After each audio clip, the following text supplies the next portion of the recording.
Chapter 2. My Childhood.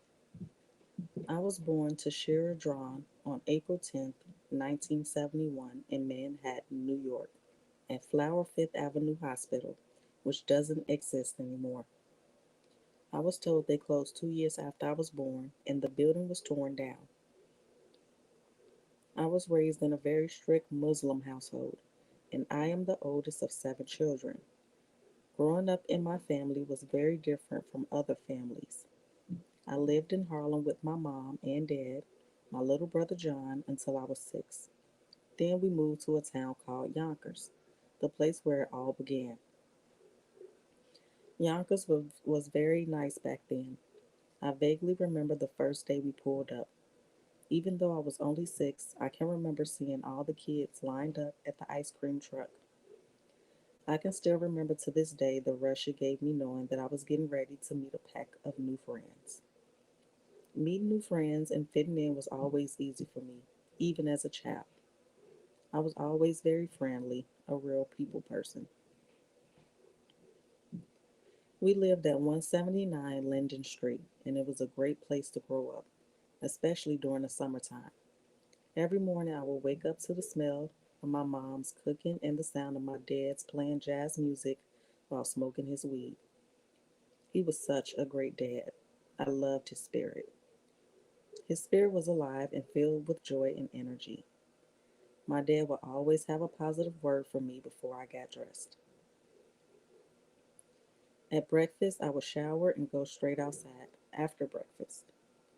The sun was so bright, the birds were chirping, and the warm summer air felt so good on my face. I remember thinking, this is the life. The first 3 years on Linden Street was a childhood to remember. We played jumping jacks, hot potato, ringalivio, dodgeball, and all those other real wholesome neighborhood games that my children will never get a chance to experience. What I really loved about Linden Street was we had a little bit of everyone in the neighborhood: blacks, Spanish, Portuguese, and Italians, and we all looked out for one another like a family. If someone else's parents saw another child doing something wrong, we got it from them just like we were their own. I learned at a very young age about that saying, it takes a village to raise a child. Back then, everybody wanted to be Spanish. Shoot, even me. The boy group Menudo was out and everybody was singing their songs. I remember all the black boys used to be mad because the Spanish boys were taking all the black girls. What a fun era. As time went on, our family increased because my mom went on to have a child every 2 years. After my little brother John, then came my brother Machit. I ain't even gonna try. My second brother. I remember being so upset because I was hoping that the baby would be a girl. I wanted a little sister so bad. Life was great at home. My mother taught me how to cook and clean. She taught me how important it is to have structure in my life, and at a very early age, she taught me how to be a very respectable little girl. My mother believed in good morals and values and to always treat people the way you want to be treated. Her spirit was always so humble. I remember that she only had a few friends. My mother was exotic. She was Panamanian and she spoke fluent Spanish. She often spoke Spanish to us in an effort to teach us but her native tongue. My mom was so pretty and sweet. My mom had long jet black hair, but she wasn't very sociable and was really only into her children. Besides her holding down the house, she was a seamstress and she made all of our clothes. The only thing my mom didn't make was our sneakers and shoes. When I was about 10 and my brother John was 8, we had so much freedom we were enjoying life like normal kids. My best friends were Nicole and Autumn. We used to go everywhere to have our little dance contest in the parks or just about anywhere that we could be seen. We played from sun up to sundown. My parents were serious about us being in the house before the street lights came on. We never broke that rule if we wanted to go outside the next day, so we always obeyed. We spent holidays with my father's side of the family. My father's mother, Grandma Hattie, my grandpa Ernie, my auntie Danley, her 7 kids, and many other second and third generation cousins lived in New Jersey. So off to Jersey we went during any school vacations, Thanksgiving, Christmas, and summer breaks. We were gone. Down to Trenton, New Jersey we went. We couldn't wait. We had tons of cousins down there and it was so much fun. There's nothing like family. I was shown by experience that family is very important. So life was perfect for me until one summer when my brother John was throwing rocks at some kids. John accidentally busted open another kid's head, and everything changed after that accident. It was a serious accident with very big repercussions, and for the next 3 years, we were grounded. My world outside of the house changed. We were no longer allowed to go outside and play. We had to watch all our friends play through our front window, which was on the ground floor. All of our friends would come knock on the window and ask if we could come out and play, but my parents always would say no. Along with our isolation from the outside world, we had to get back into our religion.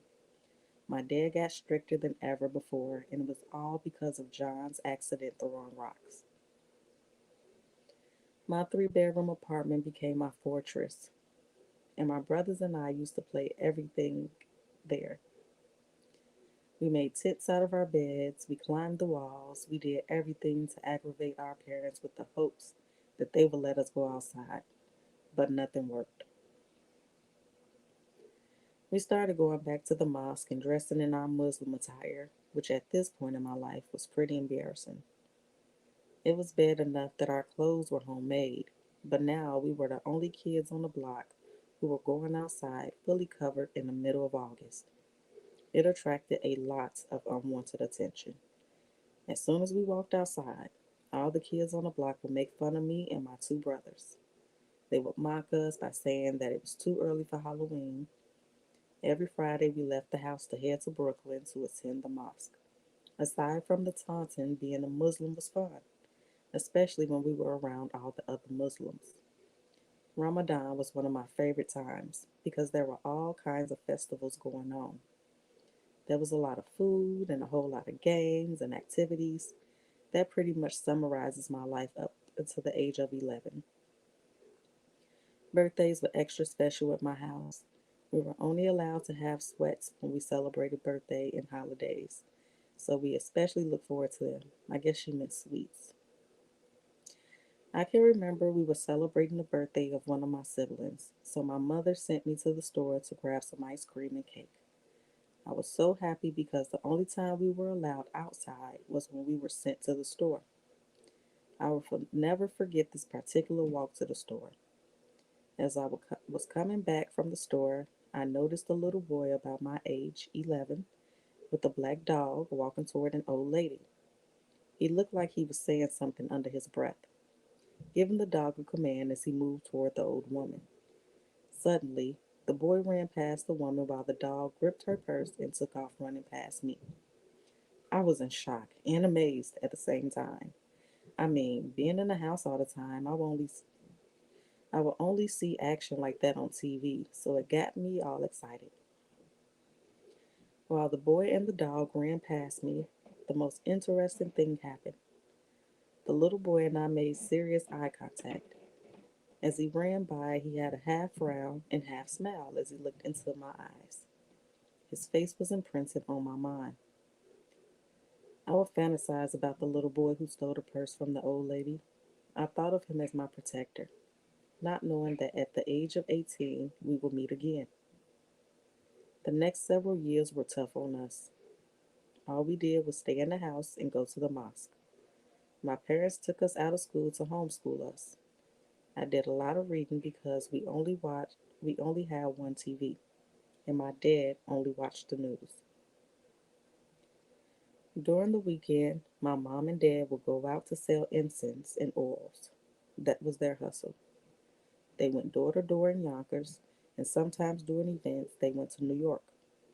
They would be gone the whole weekend, so I was left to babysit 6 kids.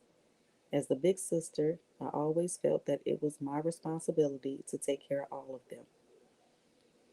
I remember waking up in the middle of the night and finding my mom sipping on some tea with tears in her eyes. I asked her what was wrong, and she told me, "You know I love you and the kids." I said yes, but she never said anything after that.